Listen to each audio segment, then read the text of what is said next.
Le vilain petit canard. Il était une fois, dans une grande ferme pleine d'animaux, une maman cane. Maman cane était très heureuse car elle avait 7 œufs dans son nid. Elle s'asseyait dessus tous les jours, attendant avec impatience que ses petits canetons éclosent. « Oh, j'ai hâte de voir mes bébés !» dit maman cane tout excitée, en lissant ses plumes. « Je vais avoir 7 adorables canetons jaunes !» Un jour, alors que maman cane était assise sur son nid, elle entendit un bruit. Crac, crac, crac! Les œufs commençaient à éclore. « Ils arrivent! Ils arrivent !» cria maman cane, si heureuse. Un par un, 6 canetons jaunes sortirent des œufs. « Cui, cui, cui !» dirent-ils en agitant leurs petites ailes. « Oh, comme mes canetons sont mignons !» dit maman cane en regardant ses 6 bébés jaunes et duveteux. Mais il restait un œuf. Cet œuf était beaucoup plus gros que les autres et il n'avait pas encore éclos. « Cet œuf est étrange !» dit maman cane en le regardant de près. « Il est plus gros que les autres. Pourquoi ne s'est-il pas encore cassé ?» Maman cane attendit, et enfin, crac, crac! Le gros œuf commença à éclore. Maman cane était si excitée. « Mon dernier bébé arrive !» Mais quand le caneton sortit, il ne ressemblait pas aux autres. Il n'était pas jaune et duveteux comme ses frères. Ce caneton était grand, gris et avait des plumes désordonnées.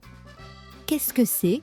dit un des canetons jaunes en regardant leur nouveau frère. « Regarde ces plumes, elles ne sont pas jaunes !» dit un autre caneton, en riant. « Il est si grand et bizarre !» dirent tous les canetons, en fixant le pauvre caneton gris. Maman cane regarda le vilain petit canard et dit « Eh bien, tu es différent, mais tu es quand même mon bébé !» Mais les autres canetons n'étaient pas aussi gentils.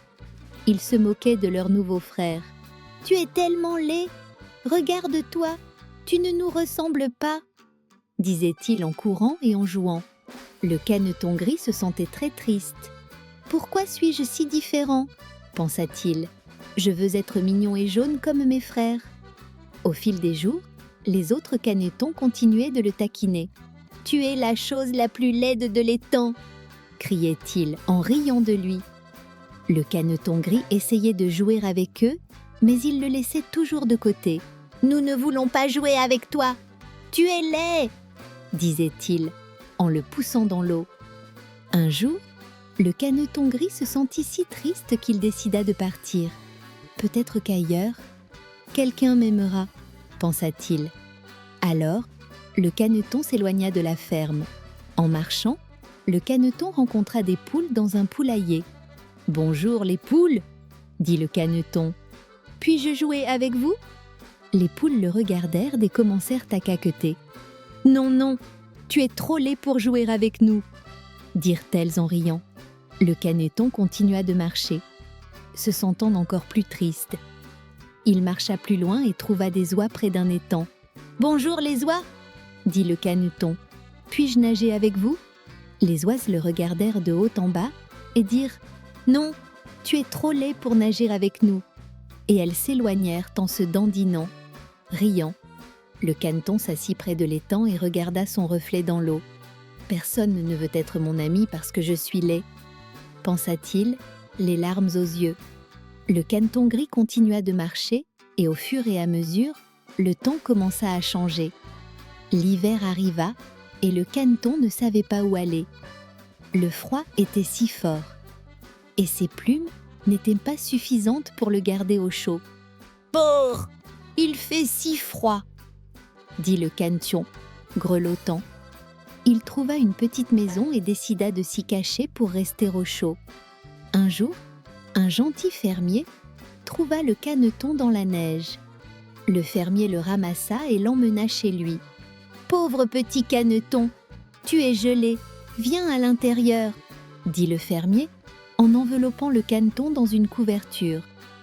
Le caneton resta au chaud dans la maison du fermier tout l'hiver, mais il se sentait toujours très seul.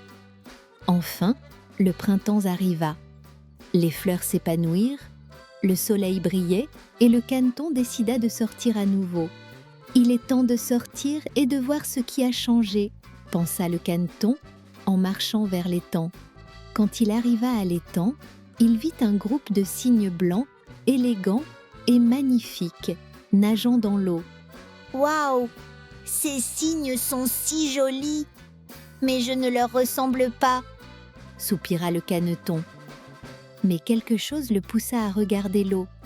Quand il vit son reflet, il ne put pas croire ce qu'il voyait. « Quoi? C'est moi ?» s'écria le caneton, surpris. Le caneton n'était plus gris ni laid. Il était devenu un beau cygne. Il avait des plumes blanches et douces et un long cou élégant. « Je suis un cygne! Je suis un vrai cygne !» cria-t-il, sautant de joie.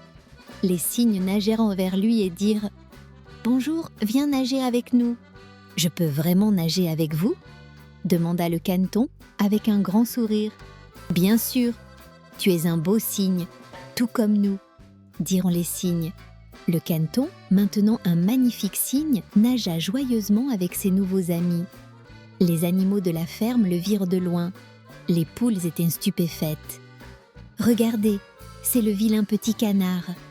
dirent-elles, étonnées. « Il n'est pas laid, c'est un magnifique cygne !» dit une poule, excitée. Le cygne regarda les animaux de la ferme et sourit. « J'ai toujours été différent, mais maintenant je sais que c'est bien d'être différent.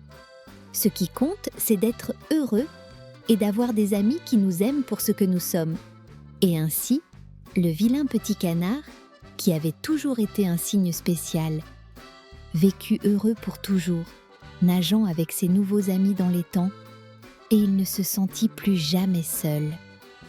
Fin.